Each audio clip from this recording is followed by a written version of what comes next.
The second and third stories I'd like to share with you tonight come from my athletic experience as a high school football player. The school I went to has a proud athletic tradition, and football is a sport for which we are all well known. Our team is routinely ranked in the state of Maryland, and we have even cracked the national rankings a few times over the course of the last couple of years. Now, while many of you are the best athletes on your teams, it's worth noting that I was, at best, a mediocre player on that team. Now, don't get me wrong, I definitely played with a ferocious intensity. But let's just say that when the opposing team's coach was drawing up the plays for the next week, he wasn't really concerned about where I'd be on the field. This then begs the question, how could one of the best experiences of my life come from a year where I kind of produced mediocre results on the field? Well, it was through this particular season of football that I learned two really important life lessons. The first lesson was about finding victory, even when the scoreboard said we had lost. I don't know about many of the athletes in this room, but when I was young, and I didn't perform well, and our team lost, I was pretty much inconsolable after games. In fact, the car ride home was a fairly miserable experience for my parents, as they, gingerly attempted to console me. My dad would ask about the game at some point, and point out something I did well. And I would say, "It doesn't matter because we lost, Dad." Or, "It doesn't matter because I didn't play well." Almost at some point in every conversation, during one of those conversations, he would say something to the effect of, "Well, all that matters is you gave it your absolute best. And if you did that, then you should walk up the field feeling good with your head held high." And I remember thinking to myself, this is the stuff that parents say because they don't know what else to say and make me feel better. Bottom line, it's just not true. Well, it wasn't true until my senior year. We played a team called Mount St. Joe, who's routinely as good as we are. The game we played was an absolute battle. Back and forth. We'd score, they'd score. They'd force a punt, we'd force a punt. In the fourth quarter, with literally 1 second on the clock, the score was tied 35-35. They had the ball. It was approximately a 40-yard field goal. They kicked it and made it. And the immediate feeling I had was crushing. I felt my stomach sink into my shoes. We shook hands and started walking towards the buses.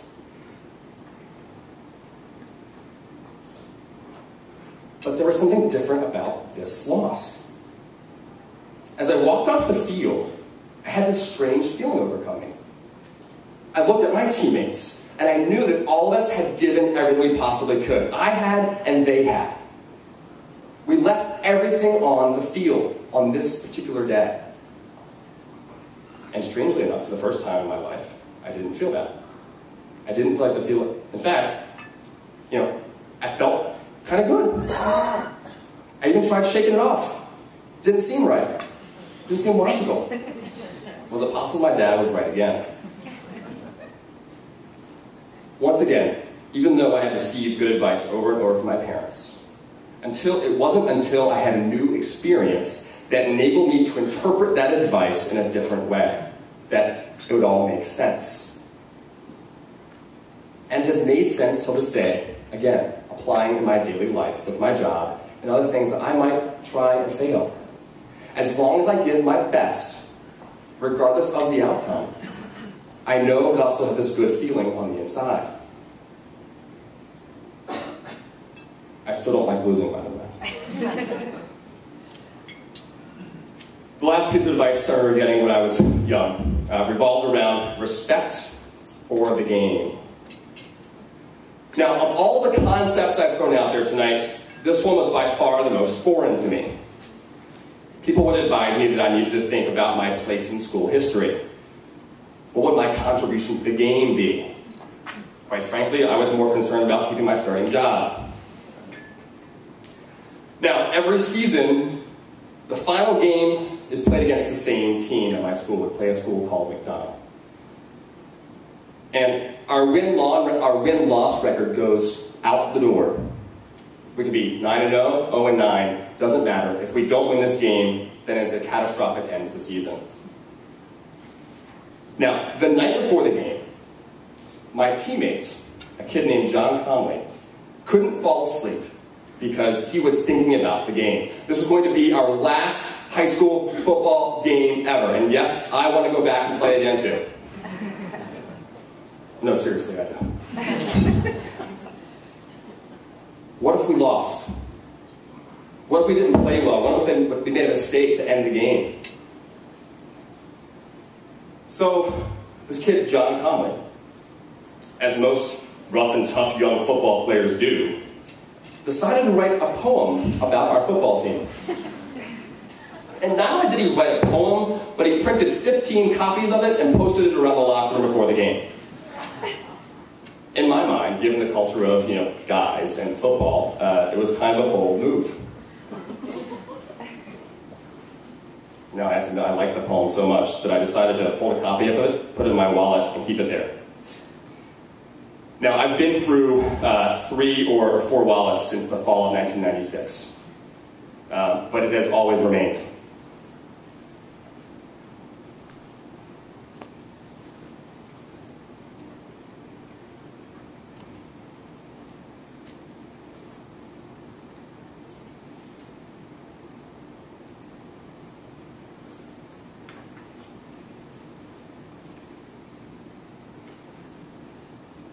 See, it's kind of been through the ringer. It's made it through college. I mean, that's pretty impressive. It's entitled Gilman Football. Not just about winning, Gilman Football embodies more. 100 years of tradition and all those who played before. As I step on the field and prepare for the fight, it is the ghosts of the past that give me my might. And when I, for the last time, walk off this hallowed ground, it is in the knowledge of our tradition that solace will be found.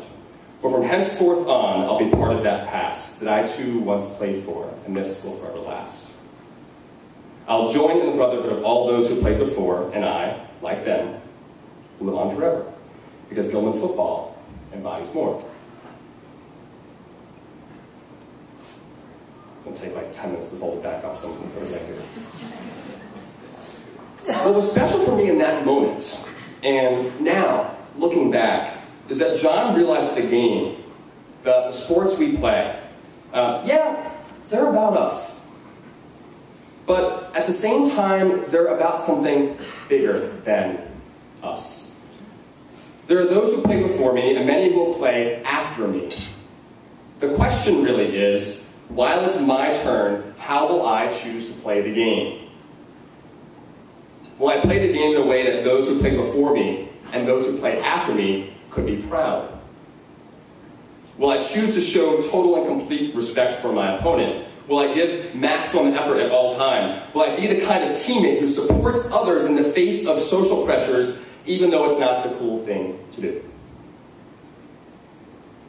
To this day, I'm still in awe of John's courage and the level of maturity he possessed at such a young age. I certainly did not. Those are my 3 stories. Hopefully I have lived up to my goal of interpreting rather than giving you advice. The good news is that all of you are light years ahead of my thinking already. Otherwise you wouldn't be sitting here tonight.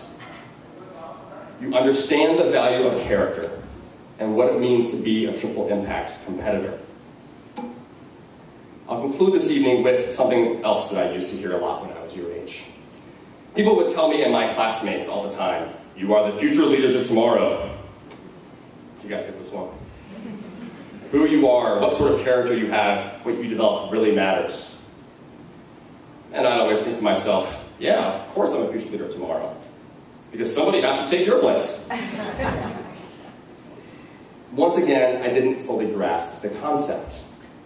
Nor could I. And nor do I expect you to grasp it in the same way that I now understand it. There are some things in our lives, no matter how good the advice, that we just have to experience. And then we will realize it was the people from our past were trying to communicate to us. Now, I hope you realize I'm not saying you can simply ignore or disregard everything everyone tells you until you experience it yourself. That's not the point. In fact, because you are who you are, because you are triple impact competitors who strive to make yourselves better, your teammates better, and the game better, you carry with you a certain burden moving forward from tonight. And that burden is that I expect you to continue to be this type of person on your future sports teams, in the classroom, at your jobs, and in the communities that you will someday build.